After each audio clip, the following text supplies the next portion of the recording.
যেতে দিলি কেন? হ্যাঁ, ধর থেকে মুন্ডুটাকে আলাদা করে দিতে পারলিনি? এমনিতে ওকে দিয়ে আমাদের আর কোনো কাজ হবে না। তো তরফের একেবারে পা চাটা হয়ে গেছে। ওই এখন আমার একমাত্র বরে, আমি ওকে কিছুতেই টোটো তরফেরাতে যেতে দেব না। সোজা আঙুলে গি না উঠলে আঙুলটা যে বেঁকাতে হয় গুরুমা। গোপাল থাকবে শুধু আমার হাতের মুঠো হয়ে, আর এই কথা কানাই শেষ কথা। একটা সামিয়ানা নয় কাটিয়ে দিতে বলি, তাহলে মানুষজন তার তলায় বসতে পারবে। এমনিতে রাতের দিকে যা ওস পড়ে। আচ্ছা, যারা মঞ্চ তৈরি করছে তাদের একবার কথাটা বলে দিস, কেমন?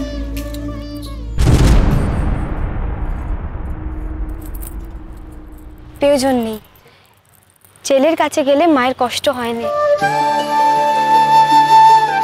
গোপাল, খুব চিন্তায় পড়ে গেছিস মনে হচ্ছে। এখনো পাসনি পার্বতীর খোঁজ? না রানীমা, তা পাইনি। পার্বতীকে খুঁজে খুঁজে অন্য হয়ে গেলুম গো, কোথাও পাইনি। ভাবিস নে, আমিও লোক লাগিয়েছি, আর রাজামশাই তো সকলকে কয়েছেনি। ঠিক পার্বতী পাওয়া যাবে।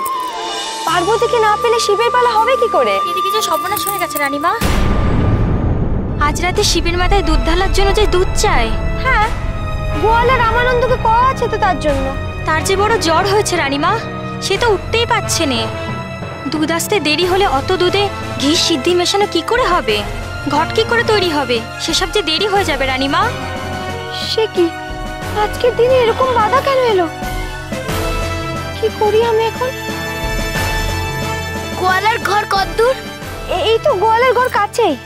ও গোপাল, তুই যে আমার বড় ভরসার বাচ্চা, তুই একটা কিছু ব্যবস্থা করে দে না। জানা, পেয়াদাদের নিয়ে আর দাসদের নিয়ে একবার ঘাটালের দিকটা জানা বাবা। দেখে আয় না বাবা, রামানন্দ দুধ দিতে আসার অবস্থায় আছে কিনা। যদি সে সেই অবস্থায় না থাকে, তাহলে আমাদের রাজবাড়ির কেউ গিয়ে দুধ আনার ব্যবস্থা করবে। এক্ষুনি যাচ্ছি রানীমা, আমি সব ব্যবস্থা করতেছি। আচ্ছা রানীমা, খাতালটা কোন দিকে?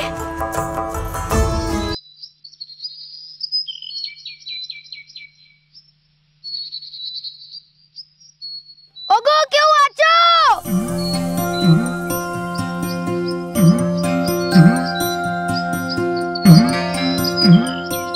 বলি কেউ নেই নাকি? গয়লা বোধহয় খুবই অসুস্থ, তাই সাড়া দিচ্ছে না। নিশ্চয়ই ঘুমোচ্ছে। ঘুমুক ঘুমুক, ঘুমোলে যে শরীর ভালো হয়। দেখে বিরক্ত করে আর কাজ নেই।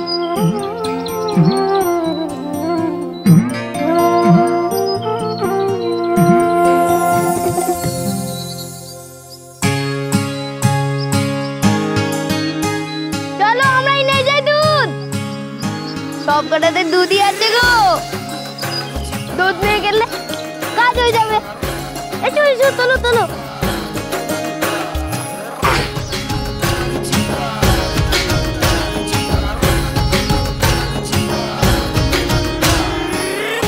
তাড়াতাড়ি এসো গো, পড়ছি রে।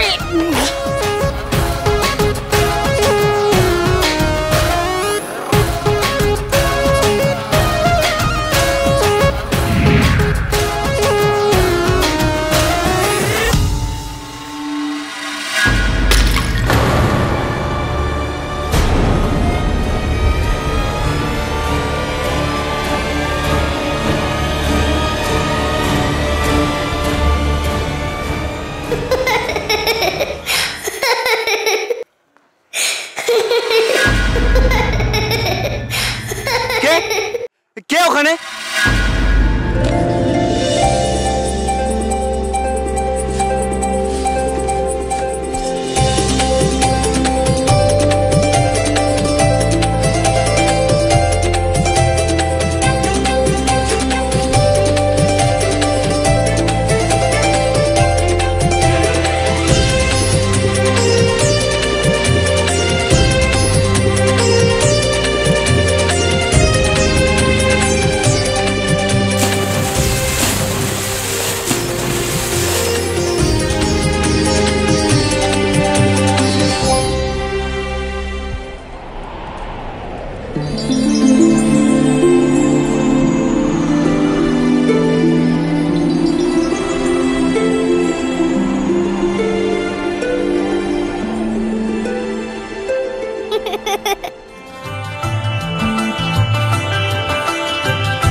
আলুর বস্তার মতো কোন সাহসে আমাদের দুধ চুরি করছিস শুনি? জানিস আমি কে? জানিস কে তুমি? আমার নাম পাপু। শুনে রাখ আর মনেও রাখ, আমার নাম পাপু। পার্বতী, সে তুই পার্বতী হোস আর যাই হোস, ওইটুকু মেয়ে নাকি সত্যি? তোর সাহস তো মন্দ নয়, আমার ঘরে দড়ি পড়াস। তুই কিন্তু আমার রাগ জানিস নে, আমি রেগে গেলে না বাড়ি আমার রাগি শিব ঠাকুর এলেন রে। চোরের গলায় দড়ি পড়াবো না তো কি মালা পরাবো? চোর! তোমরা শুনলে তো আমার চোর বললো। বলবো না তো কি করবো? আমি নিজের চোখে দেখেছি ওই দুধের জায়গাটা তুই চুরি করে নিয়ে যাচ্ছিলিস। খবরদার আমার চোর বলবি না।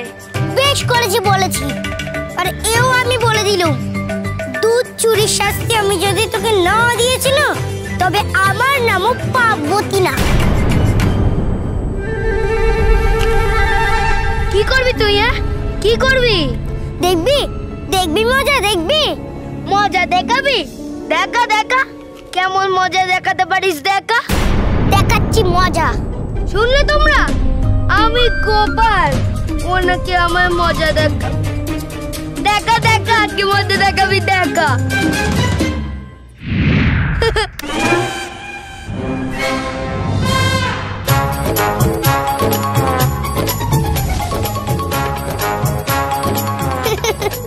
চোখটা খোল, তাহলে দেখবি কি করে।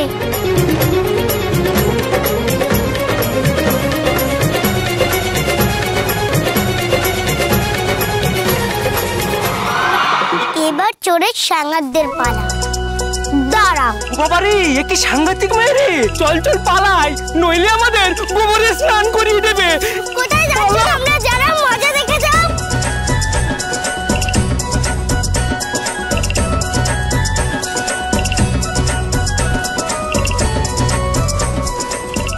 তবে তোকে আমি ছাড়বো না বলে দিলুম, মেরেই ফেলবো আজ। এই না, আসুন আসুন আসুন। না, তুই পালকি থেকে নামবি নে। আর ওনারা? ওরা হেঁটে যাবে। এর থেকে আমি না হেঁটেই যেতাম। বড় অন্যায় করে ফেললাম আমি। আর কখনো মেয়ে মানুষের অসম্মান করবো না, কখনো না। নে, আর তুই মেয়ে মানুষ, তাই তোকে ছেড়ে দিলাম। ওরে আমার পুরুষ মানুষ রে। পুরুষই তো, সেই কারণে তোকে ছেড়ে দিলুম। কিন্তু আমি তোকে ছাড়বো না। তুই পুরুষ মানুষ, তোর মেয়ে মানুষকে মারতে বারণ আছে, কিন্তু আমার তো পুরুষ মানুষকে ঠ্যাঙাতে আর বারণ নেই। আর গোবর ছুড়বি না, ছুড়বি না আর গোবর। আচ্ছা আচ্ছা, এবার শুধু গোবর ছুড়বো না। একদম না, আজকে যদি আমি চোখের জলে মুখের জলে না করছি না, মা দেখুন তবে আমার ও দেখুন না। চলো মুরানি, ও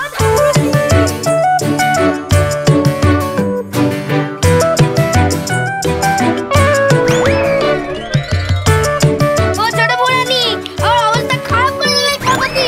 ওরে বাবা, ও বাবা, ছোট মুরানি, দেখো দেখো আলুর বস্তা পালাচ্ছে দেখো।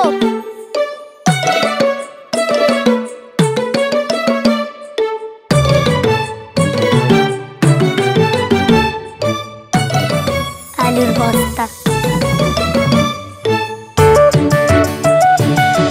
গোপাল গোপাল গোপাল গোপাল গোপাল গোপাল ভাই, চলো চলো চলো চলো পাল্টাই।